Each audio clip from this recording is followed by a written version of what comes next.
بسم اللہ الرحمن الرحیم ایاک نعبد و ایاک نستعین۔ میں آج اپنی آئی ایس ایف کی، اب میں کیا کہوں، بیٹیوں، ہماری فیوچر کے لیڈرز، خواتین کے لیڈرز، مجھے بڑی خوشی ہوئی کہ آج مجھے موقع ملا آپ سے بات کرنے کا۔ میں یہ چاہتا ہوں کہ جو میں آج آپ کے سامنے باتیں کروں، آپ نے یہ کالجز، یونیورسٹیز، ہر جگہ یہ بات لے کے جانی ہے، کیونکہ میں آپ سے پولیٹکس کی بات نہیں کر رہا۔ میں آپ سے جو بات کر رہا ہوں وہ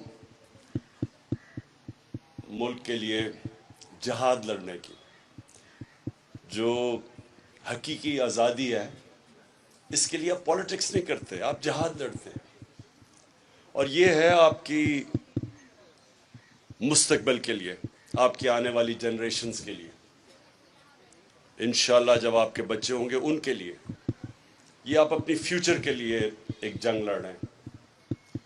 اور یہ ہے کیا، میں ذرا آپ کو بڑے آسان طریقے سے سمجھانا چاہتا ہوں کہ یہ حقیقی آزادی ہے کیا۔ دیکھیں، سب سے زیادہ دنیا کی تاریخ میں اگر کسی انسان نے زیادہ اچیو کیا ہے، نہ کسی نے پہلے کیا، نہ کوئی بعد میں کر سکتا ہے، وہ ہمارے نبی صلی اللہ علیہ وسلم تھے۔ تو انہوں نے کیا کیا تھا؟ ہمیشہ اپنے آپ سے یہ سوال پوچھیں کہ کیوں اللہ ہمیں کہتا ہے کہ ان کے راستے پہ چلو؟ اللہ کا حکم ہے کہ ان کے راستے پہ چلو۔ ان کے راستے پہ چل کے اللہ کو تو کوئی فائدہ، اللہ تو بے نیاز ہے، اس کے پاس تو سب کچھ ہے، اس کو تو وہ تو خود کفیل ہے۔ اللہ ہماری بہتری کے لیے کہتا ہے کہ ان کے راستے پہ چلو، کیونکہ کسی انسان نے وہ اچیو نہیں کیا جو انہوں نے کیا۔ ہم یونیورسٹیز میں جب ہم پڑھتے تھے تو ہمیں بھی رول ماڈلز، ہمارے رول ماڈلز جن کی ہم کتابیں پڑھتے تھے، ان کی لائف ہسٹری پڑھتے تھے، ان کی بائیوگرافیز پڑھتے تھے۔ وہ کیوں پڑھتے تھے؟ کیونکہ وہ انہوں نے زندگی میں کوئی اچیو کیا ہوا تھا۔ میں جب کرکٹ کھیلتا تھا تو میں کرکٹ میں بھی میرے رول ماڈلز ہوتے تھے، ان کے اوپر پڑھتا تھا کہ کیسے انہوں نے کیا کیا۔ لیکن جس انسان نے انسانی تاریخ میں وہ اچیو کیا جو کسی نے کیا ہی نہیں ہے، ایک ہے کتاب دا 100 گریٹسٹ مین، اس میں نمبر 1 جو وہ کسی مسلمان نے نہیں لکھی کتاب، جو نمبر 1 ہے وہ ہے ہماری نبی صلی اللہ علیہ وسلم ان ٹرمز آف گریٹنس۔ تو اس لیے اللہ کہتا ہے کہ ان کی زندگی سے سیکھو۔ اب جو انہوں نے مدینہ کی ریاست بنائی تھی، وہ ان کی سنت تھی۔ ہمیں اصولاً سب کو اسکول میں، یونیورسٹیز میں، ہم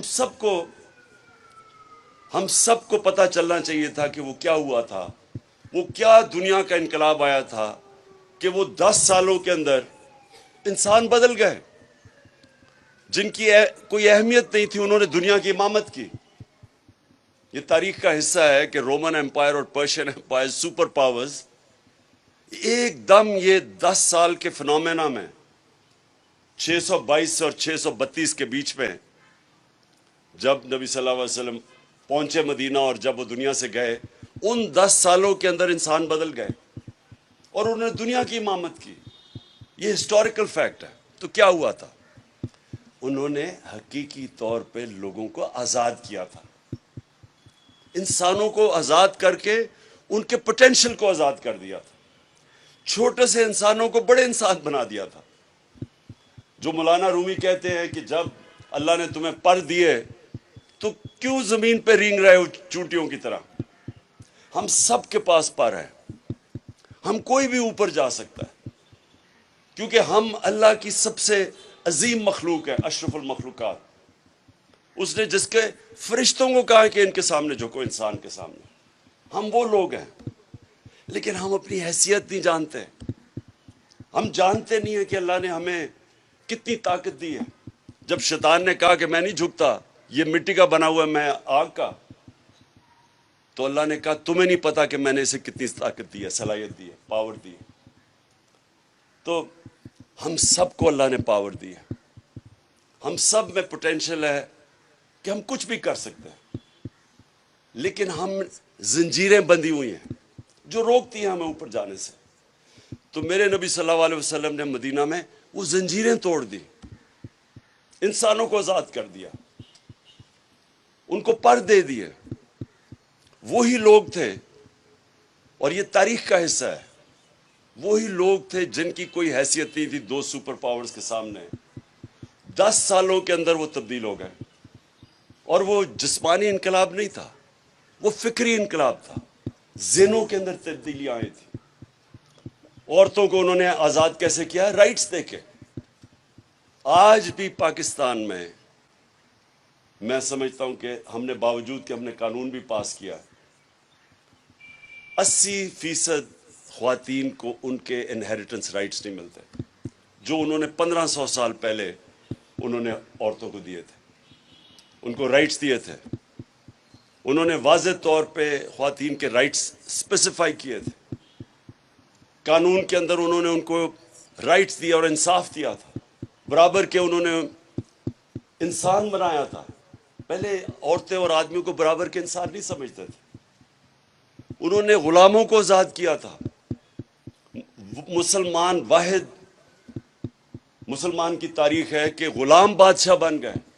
ہندوستان میں سلیو ڈینسٹی تھی، مملوک جو ایجپٹ میں تھے وہ غلام تھے جو بادشاہت کی انہوں نے۔ تو غلاموں کو انہوں نے آزاد کیا، خواتین کو آزاد کیا۔ انسانوں کو کیسے آزاد کیا؟ انصاف دے کے۔ انصاف جو ہوتا ہے وہ آپ کو آزاد کرتا ہے۔ جب مجھے قانون پروٹیکٹ کرتا ہے طاقتور سے، تب میں آزاد ہوتا ہوں۔ آج اب اگر بدترین غلامی انسانوں کی دیکھنی آپ نے تو اندرون سندھ چلے جائیں، جس طرح وہ انسانوں کو، وہ ان کے طاقتور، ان کے وڈیرے انسانوں کو رکھتے ہیں۔ میں آپ کو یقین دلاتا ہوں کہ میں جتنا باہر مغربی دنیا میں سفر کیا ہے، جانوروں کو اس طرح وہاں مغرب میں رکھے، ان کے اوپر وہ جیل میں ڈال دیتے ہیں۔ جانوروں سے اگر وہ ظلم کرے وہ لوگوں جیل میں ڈال دیتے ہیں وہاں۔ جو انسانوں سے ظلم ہوتا ہے، خاص طور پہ میں اندرون سندھ کی بات کر رہا ہوں کہ کوئی ان کے رائٹس نہیں ہیں۔ تو جب آپ کے حقوق نہیں ہوتے تو پھر انسانی معاشرہ نہیں رہتا، وہ جانوروں کا معاشرہ بن جاتا ہے۔ جانور اور انسانی معاشرے میں فرق یہ ہوتا ہے کہ انسانوں کے معاشرے میں انصاف ہوتا ہے۔ جب انسانی معاشرے میں انصاف نہیں ہوتا پھر وہ جانوروں، بلکہ جانوروں سے بھی نیچے چلا جاتا ہے وہ معاشرہ۔ اس لیے انہوں نے سب سے پہلے اسٹیبلش کیا انصاف۔ اور انصاف کیا تھا ان کا کہ ان کے بعد مدینہ کی ریاست میں 2 خلیفہ وقت عدالت میں جاتے ہیں، خلیفہ ہوتے ہوئے عدالت میں پیش ہوتے ہیں، اور حضرت علی رضی اللہ تعالیٰ ایک یہودی سے عدالت میں کیس ہار جاتے ہیں خلیفہ ہوتے ہوئے، کیونکہ جو قاضی ہے وہ ان کے بیٹے کی گواہی قبول نہیں کرتا۔ حضرت علی یعنی ان کا مقام دیکھیں، ایک یہودی شہری سے کیس ہار جاتے ہیں۔ آپ سوچیں کہ وہاں انصاف کا کیا لیول ہوگا، کیا سٹینڈرڈز ہوں گی۔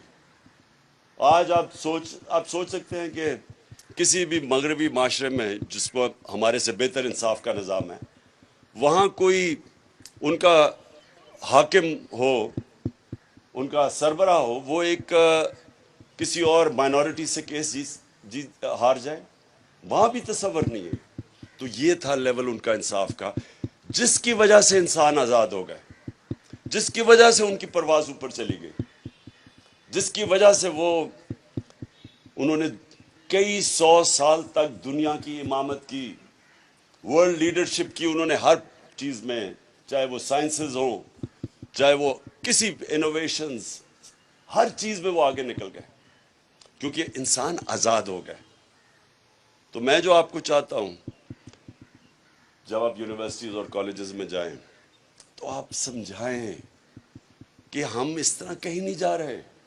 اس طرح کے نظام میں جس طرح چور اوپر آ کے بیٹھ جائیں، مانے ہوئے ملک کے ڈاکو اگر ملک کے اوپر بیٹھ جائیں، آپ ایک فیکٹری کے اوپر چور بٹھا دیں وہ فیکٹری آپ کی بند ہو جائے گی.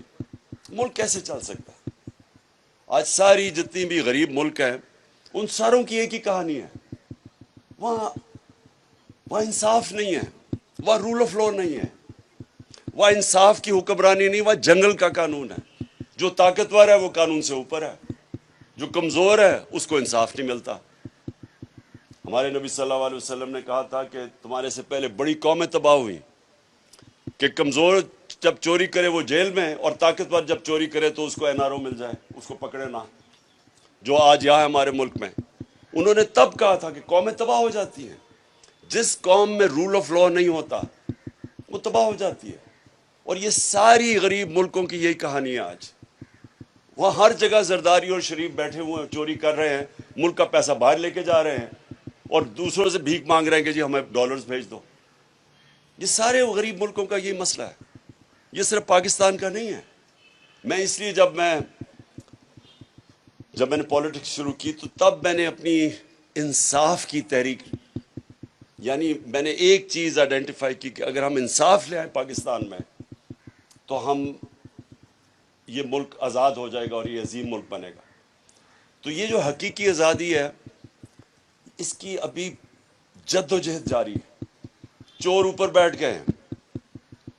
ایک انگلش میں سیئنگ ہے کہ lunatics have taken over the asylum, کہ پاگلوں نے پاگل خانے پہ قبضہ کر لیا, یعنی چوروں نے ملک کے اوپر قبضہ کر لیا. تو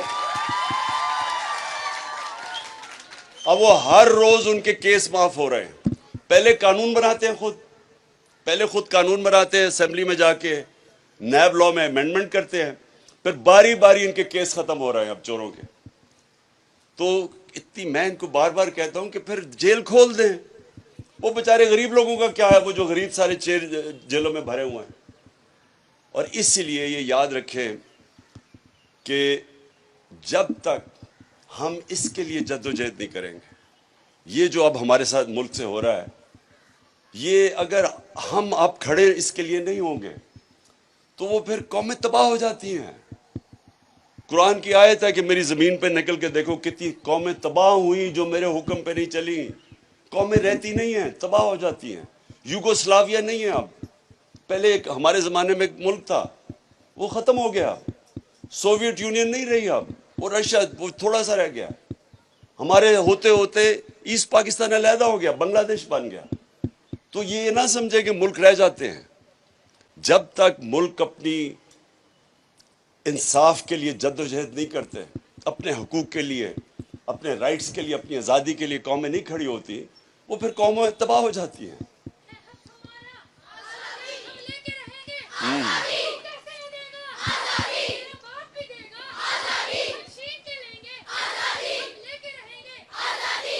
جی, آپ آزادی تب لیں گے, آپ تب لیں گے جب آپ ہر یونیورسٹی, آپ سارا یہ علاقہ اسلام آباد پنڈی آپس میں بانٹ لیں گے.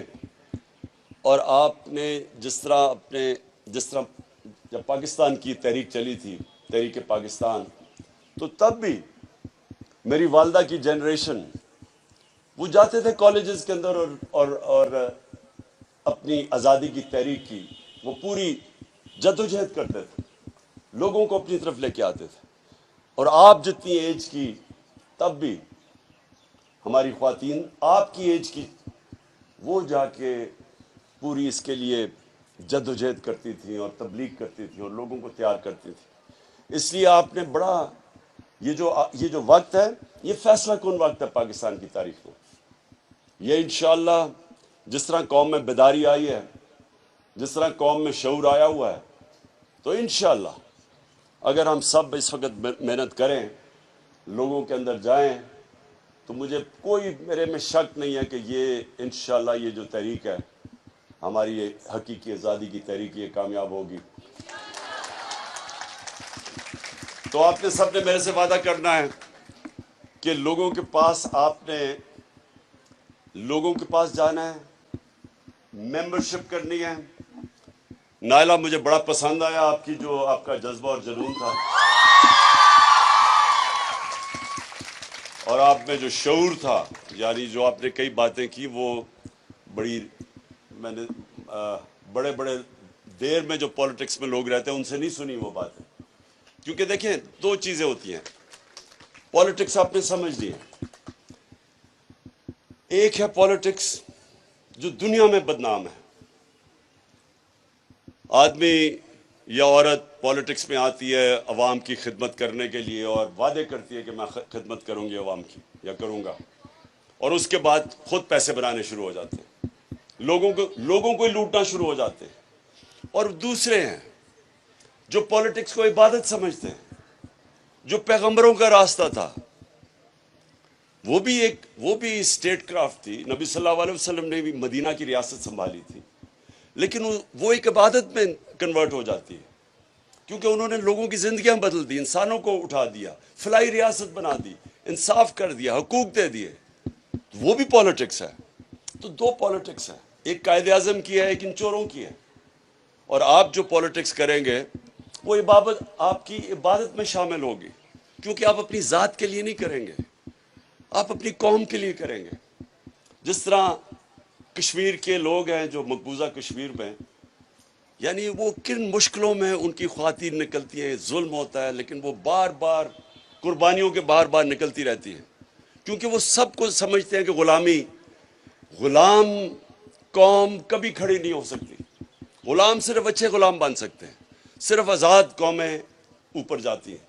اور وہی جو میں نے پھر سے کہا کہ مدینہ کی ریاست ہمارے لیے ہمیشہ کے لیے ایک مثال ہے مسلمانوں کے لیے کہ کیسے ایک انسان بدلے، اور وہ دنیا کی انہوں نے امامت کی. اور اس لیے اللہ کہتا ہے کہ ان کے راستے پہ چلو ہماری بہتری کے لیے، کہ اگر ہم نے اس سے نکلنا ہے جس دلدل میں ہمیں پھنسایا ہوا ہے، قرضے لے کے. وہ ہمارا وہ شہباز شریف جاتا ہے ہر جگہ کہتا ہے جی دیکھیں میں بھیک تو نہیں مانگ رہا، میں مجبور ہوں. ہاں مجبوری ہے، میں بھیک تو نہیں مانگنا چاہتا لیکن میں مجبور ہوں، میں مانگنے نہیں آیا. تو وہ اصل میں ساری قوم کو ذلیل کرتا ہے. خوددار قوموں کی عزت ہوتی ہے، جو انسان اپنی عزت کرواتا ہے اس کی عزت ہوتی ہے. آپ اپنی اگر عزت نہیں کروائیں گے دنیا آپ کی عزت نہیں کرے گی. دنیا کے سامنے ہاتھ پھیلائیں گے کوئی عزت نہیں کرے گا. تو انشاءاللہ میں آپ کی سب کی اب ڈیوٹی لگا رہا ہوں. میں آپ کو 1-2 مہینے دوں گا، نہیں 1 مہینے میں میں دیکھوں گا کہ آپ نے کتنی ممبرشپ کی ہے، آپ کی کتنی بڑی ہماری ISF کی تنظیم کتنی بڑی بن جاتی ہے، اور انشاءاللہ پھر آپ سے ملتے ہیں. بہت بہت شکریہ.